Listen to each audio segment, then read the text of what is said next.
26 जनवरी यानी गणतंत्र दिवस पर दिल्ली में दंगा हुआ। किसान आंदोलन के नाम पर हिंसा हुई। दिल्ली पुलिस पर हमला किया गया। तिरंगे का अपमान हुआ। आंदोलन के नाम पर खून खराबा किया गया।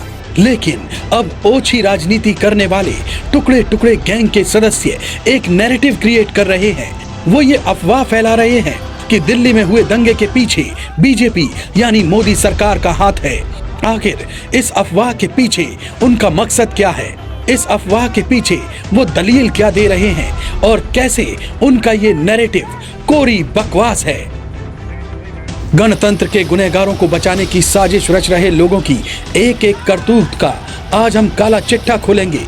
नमस्कार, आप देख रहे हैं लाल किला पोस्ट, हिंदुस्तान का एक उभरता चैनल जो हर खबर की सच्ची तस्वीर आपको बुलंद आवाज और बुलंद हौसले के साथ दिखाता है। अब इस तस्वीर को देखिए। इस तस्वीर में मोदी जी के बराबर में जो शख्स दिख रहा है वो पंजाब का रहने वाला दीप सिद्धू है। ये पंजाबी कलाकार है। सोशल मीडिया पर यह तस्वीर जमकर वायरल हो रही है। लोग आरोप लगा रहे हैं कि दीप सिद्धू बीजेपी का कार्यकर्ता है और इस दंगे के पीछे बीजेपी की साजिश है। कुछ लोग इस तस्वीर को ट्वीट करके अफवाह फैलाने की कोशिश कर रहे हैं। अब ये ट्वीट देखिए। ये ट्वीट है आम आदमी पार्टी के विधायक नरेश बलियान का, जो दीप सिद्धू के बारे में लिख रहे हैं। इस ट्वीट को भी देखिए। ये ट्वीट है प्रशांत भूषण का। ये भी जनाब इस तस्वीर का हवाला देकर बीजेपी सरकार को कटघरे में खड़ा करने की कोशिश में जुटे हैं। इस तस्वीर का सच क्या है ये हम आपको बताएंगे। देश को बांटने वाले टुकड़े टुकड़े गैंग की साजिश का पूरा पर्दा फाश करेंगे। उससे पहले जरा इस तस्वीर के बारे में भी समझ लीजिए। असल में ये तस्वीर उस वक्त की है जब सनी देओल ने गुरदासपुर से चुनाव लड़ा। दीप सिद्धू ने सनी के साथ चुनाव प्रचार में काफी साथ दिया, लेकिन जब से किसान आंदोलन हो रहा है तब से दीप सिद्धू किसानों के साथ हैं। सनी देओल ने भी खुद दीप सिद्धू से किनारा कर लिया था जब से दीप सिद्धू किसान आंदोलन का हिस्सा बना। अब खुद आप दीप सिद्धू का ये बयान सुनिए जिसमें वो बरखा दत्त के एक शो में बीजेपी से किनारा करने की बात कह रहा है। Whether you will continue to in fact support Sunny Deol and the BJP. If you can just talk about when this moment was. Yeah.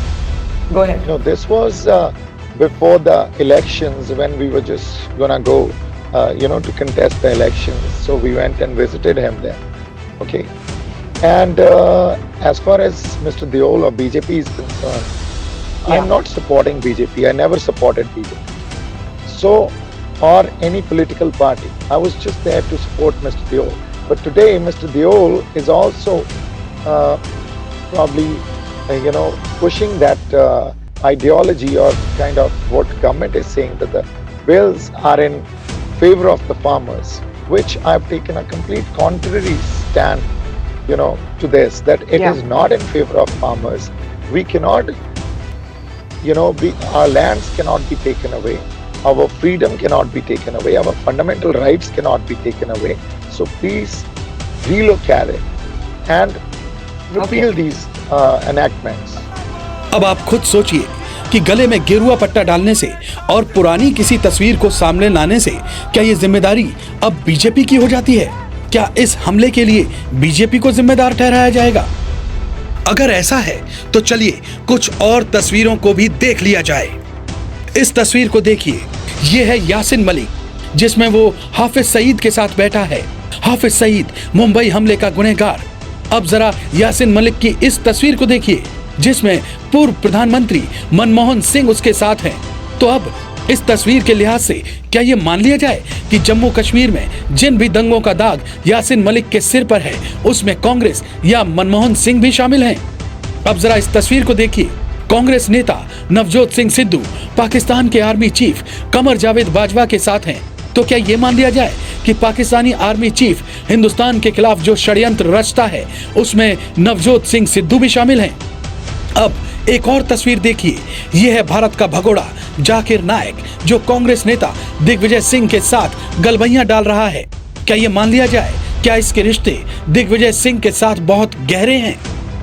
यकीनी तौर पर नहीं, क्योंकि पब्लिक लाइफ में कई ऐसे मौके आते हैं जब देश की शख्सियतों के साथ आम लोग तस्वीरें खिंचवाते हैं, लेकिन इसका मतलब ये नहीं है कि उस शख्सियत के तस्वीर खिंचवाने वाले के साथ गहरे संबंध बन जाते हैं। लिहाजा बीजेपी को लेकर जो अफवाह फैलाई जा रही है वो सिर्फ इसलिए ताकि गणतंत्र के असल गुनहगारों का चेहरा छिपाया जा सके। जिन लोगों ने तिरंगे का अपमान किया उन्हें बचाया जा सके। वो लोग जो पंजाब में खालिस्तान खड़ा करना चाहते हैं उनका नाम दबाया जा सके। लेकिन हैरत की बात देखिए कि जो लोग इस तस्वीर को सोशल मीडिया में फैला रहे हैं, बीजेपी पर सवाल उठा रहे हैं, उन्हें किसान नेता राकेश टिकैत का ये बयान नहीं दिख रहा जिसमें वो रैली में खुलेआम लोगों से लाठी डंडा लाने की बात कर रहे हैं। सरकार मान नहीं रही, ज्यादा कैडी पड़ रही सरकार। अपना ले आइयो झंडा झुंडा भी लगाना, लाठी गोदी भी साथ रखियो अपनी झंडा लगाने के लिए। समझ जाइयो सारी बात, ठीक है। झंडा लगागा, तिरंगा भी झंडा वैसा भी लगा लियो उस पर।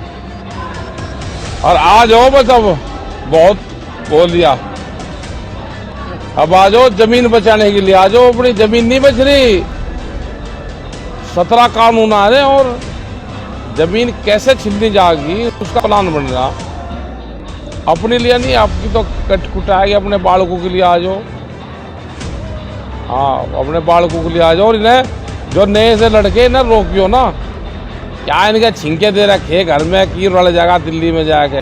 बहरहाल दिल्ली की शान, तिरंगे की आन और हिंदुस्तान की पहचान को कलंकित करने वाले गुनहगार जहां कहीं भी छिप जाएं, वो सजा से नहीं बच सकते। साथ ही सोशल मीडिया पर अफवाह फैलाने वाले लोग जो सरकार को घेरने की कोशिश कर रहे हैं, उनकी भी एक कोशिश किसी काम नहीं आने वाली। ये देश तिरंगे का अपमान नहीं सहेगा, सच सामने आएगा और दोषी बख्शे नहीं जाएंगे। बहरहाल लाल किला पोस्ट की इस रिपोर्ट को लेकर आप क्या सोचते हैं? अपनी राय कमेंट बॉक्स में जाकर जरूर लिखें। इस जानकारी को ज्यादा से ज्यादा शेयर करें और स्क्रीन पर देख रहे बेल आइकन को दबाकर लाल किला पोस्ट को सब्सक्राइब जरूर करें।